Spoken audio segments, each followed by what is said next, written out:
Bienvenue sur ma chaîne. La victoire 1-0 contre l'Équateur a causé des blessures à Lionel Messi et Cristian Romero, qui ont encore 2 entraînements pour récupérer et confirmer le prochain train, s'il peut les attendre mardi ou non.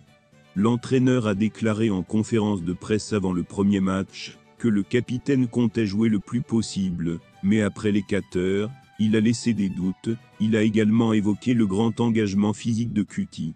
Avant de continuer, prends le temps de souscrire et appuyer sur la touche de notification pour les futures vidéos. Romero a terminé jeudi avec une tension musculaire et Landro Alves a rappelé au Sport Santéam que les options défensives de l'équipe incluent Lisandro Martinez, arrivé de Manchester United, avec une blessure équilienne, et pas quand il a commencé, il n'était même pas sur le banc. Une autre option est Facundo Medina, appelé à la dernière minute.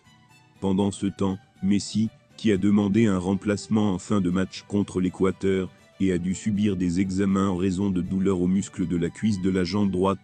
L'AFA ne fournit pas davantage d'informations à ce sujet pour le moment. Si le haut est sélectionné, Ángel Di María pourrait prendre sa place, et accompagner Lautaro Martinez aux côtés de Nicolas González. Le dernier test aura lieu dimanche, Scaloni interviendra en conférence, et à 17 h, l'équipe sera à bord pour le voyage. Jusqu'à la octobre, l'Argentine affronte la Bolivie mardi à 17 h. La championne du monde a en effet commencé à se qualifier pour la prochaine Coupe du Monde, qui aura lieu aux USA, au Canada et au Mexique. Lionel Scaloni, l'entraîneur argentin, travaille et planifie déjà, avec 2 gros doutes dans l'équipe. L'inconnu est aussi l'inconnu au vu de la condition physique de Lionel Messi, figure, capitaine, buteur, et symbole de l'Albiceleste. Le numéro 10, auteur du superbe coup franc contre l'Équateur au Monumental de Nunes, n'a pas été confirmé pour la visite en Bolivie, tout comme le défenseur central Cristian Romero, le meilleur de ses débuts, dont la prestation a été très appréciée de tous, dont Scaloni et ses compagnons. Plusieurs joueurs de l'équipe nationale actuelle, 17 au total, ont déjà joué à La Paz à 3650 mètres d'altitude. Parmi eux, se distingue la figure de Di María, qui, en plus de la façon dont il est arrivé à chaque fois que l'Argentine se rendait en Bolivie pour les éliminatoires sud-américaines, s'est également démarqué par le fait de ne pas avoir pensé à ce que signifie être en hauteur pour bouger. Toujours en quête d'égalisation en dribblant, en prenant des risques, et en étant un protagoniste, Fideo s'est démarqué de ses coéquipiers lors des 5 matchs qu'il a disputés en Bolivie.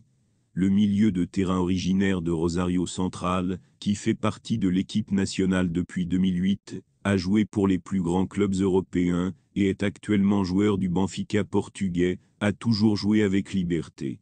On sait que le plus important est de ne pas se précipiter, ou s'épuiser en premier mi-temps, et d'essayer de doser l'énergie pour la seconde mi-temps.